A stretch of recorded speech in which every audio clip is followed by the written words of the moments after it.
जरा कल्पना कीजिए, आपने पूरी गर्मी अपनी जमीन पर कड़ी मेहनत की, पानी दिया, खाद डाली, कीड़े मकोड़ों से लड़ा, और अब नतीजा आपके सामने है। ताजी खूबसूरत सब्जियों से भरी हुई टोकरियां। आप गर्व से उन्हें भंडारण के लिए रखते हैं, यह सोचकर कि पूरी सर्दी अपनी मेहनत का आनंद लेंगे। लेकिन एक महीने बाद जब आप अपना तहखाना या स्टोर रूम खोलते हैं, तो देखते हैं एक चिपचिपा सड़ा हुआ ढेर, जिससे बिल्कुल भी अच्छी गंध नहीं आ रही। क्या यह आपके साथ भी हुआ है? आज हम 5 मुख्य और सबसे बड़ी गलतियों पर बात करेंगे, जिनकी वजह से आपकी सब्जियां नए साल का इंतजार किए बिना ही सड़ जाएंगी। और मैं वादा करता हूं, जब आपको पता चलेगा कि सबसे आम गलती वह नहीं है जो आपने सोची थी, तो आप हैरान रह जाएंगे। हमारे पूर्वज सदियों तक बिना किसी रेफ्रिजरेटर के तहखानों में अपनी फसल को सुरक्षित रखते थे, और वे इसमें माहिर थे। वे छोटे लेकिन बेहद जरूरी राजा जानते थे। लेकिन हमारे साथ अपनी आधुनिक जानकारी और तकनीक के बावजूद ऐसा अक्सर क्यों होता है कि यह उनसे भी बदतर हो जाता है? सारा खेल उन छोटी छोटी बातों का है जिन्हें हम नजरअंदाज कर देते हैं।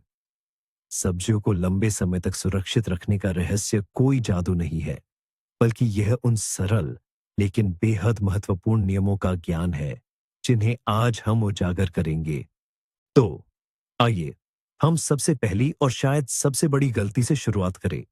गलती नंबर 1 है जल्दबाजी और फसल को ठीक से तैयार न करना। मैं आपकी बात पूरी तरह समझता हूं। मौसम का अंत है, आप थक चुके हैं, कमर दर्द कर रही है, और सामने अभी सब्जियों का एक बड़ा ढेर है जिसे कहीं रखना है। और सबसे बड़ा लालच यही होता है कि सब कुछ जल्दी जल्दी कर लो, इकट्ठा करो, मिट्टी झाड़ो और सीधे तहखाने में डाल दो। सही कहा ना? पर बिल्कुल नहीं। यह सीधा रास्ता है 1 महीने बाद तहखाने से सड़ी हुई सब्जियों के ढेर निकालने का। आइए अब क्रम से बात करते हैं। हर सब्जी एक जीवित जीव है, और कोई भी, यहां तक कि सबसे छोटी खरोंच, दरार या निशान भी एक खुला घाव है। और जहां घाव होता है, वहीं संक्रमण भी होता है। बैक्टीरिया और फंगस ऐसी जगहों पर खूब फलते फूलते हैं। वे वहां दावत करते हैं और फिर पास के स्वस्थ फलों पर फैल जाते हैं। उदाहरण के लिए, गाजर या चुकंदर को ही ले लीजिए। कई लोग एक बड़ी गलती करते हैं, उन्हें ब्रश से धोना शुरू कर देते हैं ताकि वे साफ और सुंदर दिखे। ऐसा बिल्कुल न करें। इस तरह आप उनकी पतली सुरक्षात्मक परत को हटा देते हैं, जो सब्जी को लंबे समय तक ताजा रखने में मदद करती है। मिट्टी को दस्ताने पहनकर हाथों से धीरे धीरे साफ करना चाहिए, और फिर जड़ वाली सब्जियों को हवादार जगह में छांव में अच्छी तरह सूखने दें। तेज धूप में तो बिल्कुल भी नहीं, वरना वे मुरझा जाएंगे। एक और जरूरी बात है, ऊपरी हिस्सा या पत्तियां। इन्हें काटना जरूरी है, लेकिन बिल्कुल जड़ से नहीं। लगभग 1-2 सेंटीमीटर का डंठल छोड़ दे। अगर आप जड़ के बराबर काटते हैं, तो एक और बड़ा घाव बन जाएगा। और अगर आप पत्तियां बहुत लंबी छोड़ देते हैं, तो वे सब्जी से नमी और पोषक तत्व खींचना शुरू कर देंगी, और वह जल्दी ही ढीली पड़ जाएगी। अब बात करते हैं आलू की। इसे तो बिल्कुल भी तुरंत सीधे भंडारण के लिए नहीं भेजना चाहिए। आलू का एक उपचार काल होता है। खुदाई के बाद इसे 1-2 हफ्ते के लिए किसी अंधेरी लेकिन गर्म और अच्छी तरह हवादार जगह पर रखना चाहिए। इस दौरान आलू पर लगी सभी छोटी मोटी खरोंचें ठीक हो जाएंगी, और उसका छिलका मजबूत हो जाएगा। और तभी आलू को छांटा जा सकता है, सभी खराब, हरे या बीमार आलू को हटाकर, और फिर उन्हें तहखाने में रखा जा सकता है। एक आसान नियम याद रखें, पतझड़ में फसल को सावधानीपूर्वक तैयार करने और छांटने में बिताया गया 1 घंटा सर्दियों में आपके महीनों के भंडारण और दर्जनों किलो उत्पादों को बचाएगा। आलस न करें, हर सब्जी को ध्यान से देखें। अगर कोई नुकसान दिखता है, उसे अलग रख दें। ऐसी सब्जियों को सबसे पहले खा लेना चाहिए। भंडारण के लिए केवल एकदम सही और स्वस्थ योद्धाओं को ही भेजें। अब आते हैं दूसरी सबसे बड़ी और घातक गलती पर, जिसके बारे में शायद कई लोग जानते तक नहीं, और वो है गलत पड़ोस। क्या आपको लगता है कि आपका तहखाना या स्टोर रूम एक शांत और सुरक्षित जगह है? बिल्कुल नहीं। वहां अभी भी ऐसी रासायनिक जंग चल रही हो सकती है, जिसमें आप लगातार हार रहे हैं। दरअसल कुछ फल और सब्जियां असली घुसपैठिए होते हैं। ये हवा में एक खास गैस छोड़ते हैं, एथिलीन। खुद एथिलीन तो हानिरहित है, लेकिन दूसरे फलों और सब्जियों के लिए ये सड़ने और खराब होने का संकेत बन जाता है। ये एक प्राकृतिक पकने वाला हार्मोन है। हमारे स्टोर रूम में सबसे बड़ा और जाना पहचाना गैस आतंकवादी सेब है। जी हाँ, आपके वो खूबसूरत और खुशबूदार सेब। अगर आप सेब का एक बक्सा आलू की बोरी के पास रख देते हैं, तो आप अपने हाथों से तबाही की शुरुआत कर देते हैं। सेब से निकलने वाला एथिलीन आलू को बड़े पैमाने पर और बहुत तेजी से अंकुरित कर देता है। आलू ढीला पड़ जाता है, उसका स्वाद मीठा हो जाता है और वो अपने सारे पोषक तत्व खो देता है। गाजर के साथ भी ऐसा ही होता है। सेब के पास रखने से वो कड़वी हो सकती है। एक और मीठी जोड़ी है प्याज और आलू।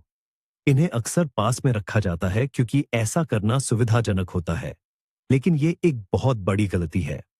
प्याज नमी छोड़ता है, जिससे आलू सड़ने लगता है, और आलू बदले में ऐसा माहौल बनाता है जिसमें प्याज जल्दी नरम पड़ जाता है और खराब होने लगता है। वे बस एक दूसरे को बर्बाद कर देते हैं। इसीलिए एक सुनहरा नियम याद रखें। फलों को, खासकर सेब, नाशपाती और यहां तक कि पकते हुए टमाटरों को भी हमेशा जड़ वाली सब्जियों और पत्ता गोभी से अलग रखें। आदर्श रूप से तहखाने के अलग अलग कोनों में या यहां तक कि अलग अलग कमरों में आलू को अलग, प्याज और लहसुन को अलग सूखी और हवादार जगह पर रखें। तो ये जो धारणा है कि तहखाने में सब कुछ एक साथ रखा जा सकता है और कुछ नहीं होता, ये सबसे हानिकारक धारणाओं में से एक है। अपने स्टोर रूम का सही तरीके से विभाजन करना कोई मनमर्जी नहीं है, बल्कि इस बात की गारंटी है कि आपका स्टॉक वसंत तक चलेगा और एक ना खाने योग्य ढेर में नहीं बदलेगा। अपनी सब्जियों के निजी स्थान का सम्मान करें और वे आपको लंबी और ताजी जिंदगी देंगी। तैयारी और सब्जियों को अलग अलग रखने पर बात करने के बाद अब हम सफल भंडारण के तीसरे और सबसे महत्वपूर्ण पहलू पर आते हैं। तीसरी बड़ी गलती है सूक्ष्म जलवायु, माइक्रोक्लाइमेट को नजरअंदाज करना। आप अपनी सब्जियों को कितनी भी अच्छी तरह तैयार कर लें और उन्हें सही तरीके से रख दें, लेकिन अगर आपके तहखाने या स्टोर रूम में भयानक गर्मी है या इसके विपरीत कड़ाके की ठंड है, तो आपकी सारी मेहनत बेकार चली जाएगी। हर सब्जी की अपनी तापमान और नमी की जरूरतें होती है, लेकिन एक आदर्श संतुलन है जिसे पाने की कोशिश करनी चाहिए।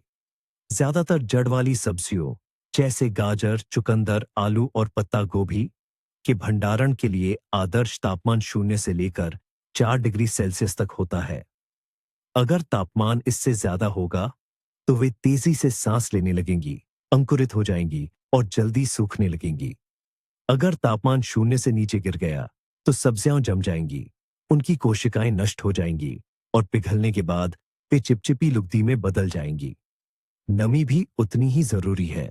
इसका आदर्श स्तर 85 से 95% है। अगर नमी बहुत कम होगी, तो आपकी जड़ वाली सब्जियां सूख जाएंगी और सिकुड़कर मम्मी जैसी हो जाएंगी। अगर नमी बहुत ज्यादा होगी, लगभग 100%, तो ये फफूंद और सड़ने वाले बैक्टीरिया के पनपने के लिए आदर्श स्थिति पैदा कर देगी। आपकी सब्जियां पसीजना शुरू कर देंगी, उन पर पानी की बूंदें जमने लगेंगी और सड़ांध बहुत तेजी से फैल जाएगी। तो ये सब कैसे हासिल किया जाए? सबसे पहले अपने तहखाने में 2 साधारण उपकरण लगाएं, एक थर्मामीटर और नमी मापने वाला एक हाइग्रोमीटर। ये ज्यादा महंगे नहीं होते, लेकिन आपको अनमोल जानकारी देंगे। अगर तहखाने में ज्यादा गर्मी है, तो वेंटिलेशन, हवा का संचार ठीक करें, यानी इसे ज्यादा बार हवा दें। अगर बहुत सूखा है, तो आप पानी की कुछ बाल्टियां रख सकते हैं या गीले कपड़े टांग सकते हैं। और अगर इसके विपरीत बहुत ज्यादा नमी है, तो बिना बुझा चूना, नमक या लकड़ी के कोयले से भरे बक्से मदद कर सकते हैं, क्योंकि ये अतिरिक्त नमी को अच्छी तरह सोखते हैं। प्याज, लहसुन और कद्दू पर विशेष ध्यान दें। जड़ वाली सब्जियों के विपरीत इन्हें सूखे हालात पसंद होते हैं। ज्यादा नमी इनके लिए हानिकारक होती है, इसलिए इन्हें किसी सूखी और गर्म जगह पर स्टोर करना बेहतर होता है, जैसे अटारी या स्टोर रूम में, जहां नमी 60-70% से ज्यादा न हो। याद रखें, आपका तहखाना सिर्फ जमीन में एक गड्ढा नहीं है, बल्कि यह एक पूरी जलवायु प्रणाली है और आपका काम इसका समझदार प्रबंधक बनना है। सही सूक्ष्म जलवायु को स्थापित करने में थोड़ा समय लगाकर आप अपनी फसल को आरामदायक और लंबी सर्दी के लिए सुरक्षित रख पाएंगे। चलिए अब बात करते हैं। चौथी सबसे बड़ी गलती है सब्जियों को गलत तरह से पैक करना। जी हाँ, आप अपनी फसल या सब्जियों को किस चीज में पैक करते हैं, इसका बहुत महत्व है।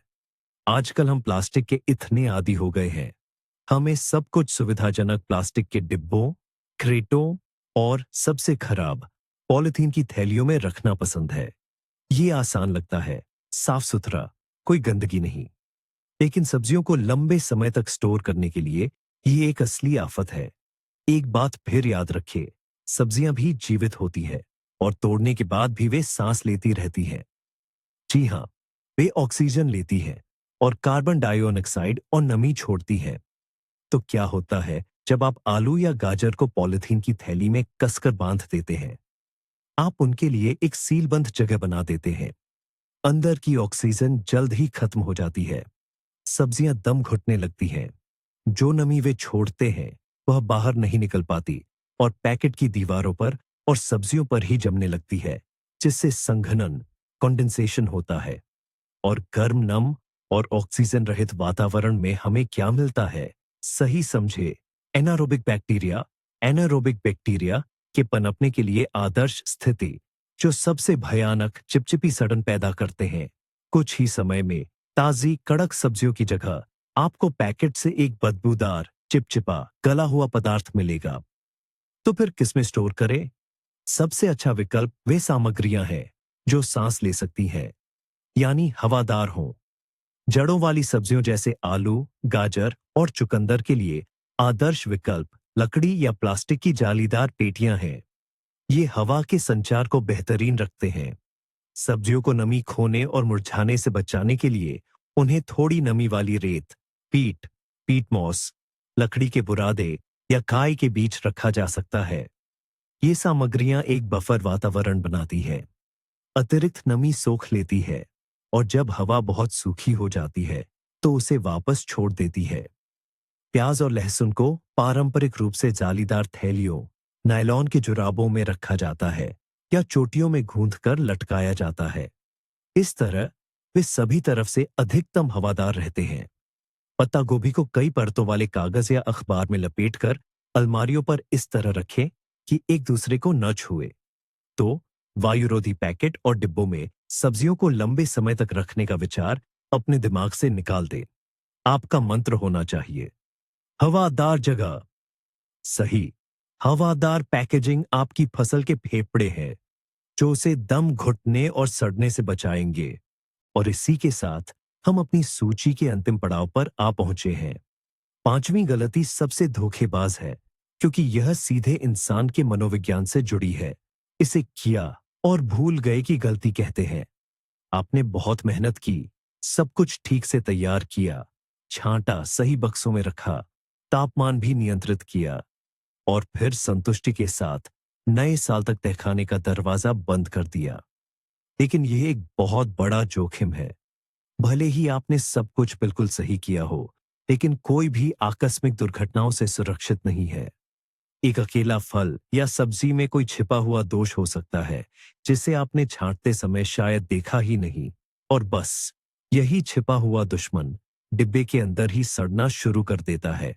पहले एक छोटा सा फफूंद या सड़न का धब्बा दिखता है, फिर ये बढ़ता है और अपने पड़ोसियों तक फैल जाता है। यह प्रक्रिया एक चेन रिएक्शन की तरह आगे बढ़ती है और जब तक आप तहखाने में झांकने का फैसला करते हैं, तब तक नुकसान इतना बढ़ चुका होता है कि बचाने लायक कुछ बचता ही नहीं है। वह कहावत याद है, एक सड़ी हुई मछली पूरे तालाब को गंदा कर देती है। सब्जियों के मामले में यह 100% सही बैठती है। एक सड़ा हुआ आलू का कंद कुछ ही हफ्तों में एक पूरे बोरे भर बढ़िया आलूओं को बर्बाद कर सकता है। तो फिर क्या करें? जवाब सीधा सा है, नियमित जांच। इसे अपनी आदत बना लें कि कम से कम हर 2-3 हफ्ते में एक बार तहखाने या स्टोर रूम में सिर्फ कुछ लेने के लिए नहीं, बल्कि पूरी तरह से निरीक्षण करने के लिए जाए। इसमें आपको बस 15-20 मिनट लगेंगे। ऐसी जांच के दौरान क्या करना चाहिए? सबसे पहले बस सूंघ कर देखें। मीठी, बासी या सड़ी हुई गंध का आना पहली और सबसे पुख्ता खतरे की निशानी है। यह बताता है कि कहीं न कहीं सड़ने की प्रक्रिया शुरू हो चुकी है। दूसरा, अपने रखे हुए सामान को ध्यान से देखें। आलू और जड़ वाली सब्जियों के डिब्बों में सबसे ऊपरी परत को पलट कर देखें। जांच करें कि कहीं अंकुर तो नहीं निकल आए हैं। पत्ता गोभी के घोलों को देखें। कहीं ऊपर के पत्ते काले या नरम तो नहीं पड़ गए हैं। प्याज और लहसुन को पलट कर देखें। कहीं कोई गांठ छूने पर नरम तो नहीं लग रही है। अगर आपको कोई खराब चीज मिलती है, तो उसे तुरंत भंडारण से हटा दें। और सिर्फ उसे ही नहीं, बल्कि उसके आसपास की 2-3 चीजों को भी, भले ही वे देखने में सही लग रही हो। संभावना है कि उन पर भी फफूंद के बीजाणु पहले ही पड़ चुके होंगे और सड़ने की प्रक्रिया शुरू हो चुकी होगी, भले ही वह अभी आंखों से दिख न रही हो। ऐसी नियमित जांच आपकी प्रारंभिक चेतावनी प्रणाली है। ये आपको समस्या को शुरुआत में ही पहचानने और फसल के बड़े हिस्से को बचाने में मदद करती है। बस हो जाएगा या देख लेंगे के भरोसे न रहे। नियंत्रण और सतर्कता, यही सफल गृहस्वामी को उस व्यक्ति से अलग करती है जो वसंत में अपनी आधी से ज्यादा सर्दियों की आपूर्ति फेंक देता है। लेकिन क्या आप जानते हैं, इस पूरी कहानी का सबसे हैरान करने वाला पहलू क्या है? आपकी फसल का सबसे बड़ा और अदृश्य दुश्मन है गैस। जी हां, वही साधारण एथिलीन गैस जो कुछ फल जैसे सेब, केले और टमाटर निकालते हैं। अन्य सब्जियों के लिए, खासकर जड़ वाली सब्जियों जैसे गाजर और आलू के लिए, ये गैस बूढ़ा होना शुरू करो का संकेत देती है। आपके सुंदर सुगंधित सेब जो गाजर के पास रखे हैं, मानो उसे इशारों में कह रहे हैं, जल्दी बूढ़े हो जाओ, जल्दी खराब हो जाओ। और आलू जब प्याज के साथ रखे जाते हैं, जो खुद भी वाष्पशील पदार्थ छोड़ता है, तो दोगुनी तेजी से अंकुरित होने लगते हैं। यही आता है असली मोड़। आप भले ही सब्जियों को पूरी तरह से सुखा लें, सही तापमान और नमी बनाए रखें, लेकिन बॉक्स में रखा सिर्फ एक गलत पड़ोसी आपके सारे प्रयासों पर पानी फेर सकता है। एक अकेला फल 1 महीने में कई किलो बेहतरीन सब्जियों को बर्बाद कर सकता है। इस अदृश्य रसायन को समझना ही सफल भंडारण को पूरी तरह से विफल होने से बचाता है। तो आइए संक्षेप में समझे। इन आसान नियमों को याद रखें। बिना किसी नुकसान के सावधानीपूर्वक तैयारी, सही पड़ोसी का चुनाव, जलवायु नियंत्रण, हवादार कंटेनर और नियमित जांच। इनका पालन करके आप अपनी फसल को कई महीनों तक ताजा और स्वादिष्ट रख सकते हैं। इस वीडियो को आखिर तक देखने के लिए आपका बहुत बहुत धन्यवाद। अगर आपको कुछ नया और उपयोगी सीखने को मिला है, तो लाइक करना और चैनल को सब्सक्राइब करना न भूलें, ताकि आप ऐसे अन्य उपयोगी सुझावों को मिस न करें। और अब आपके लिए एक सवाल, फसल के भंडारण में आपकी सबसे बड़ी असफलता क्या रही है? या हो सकता है आपके पास सब्जियों को पूरी सर्दी या अगली बसंत तक ताजा रखने का कोई अपना पारिवारिक रहस्य हो। अपने अनुभव कमेंट्स में साझा करें। आइए एक दूसरे से सीखें।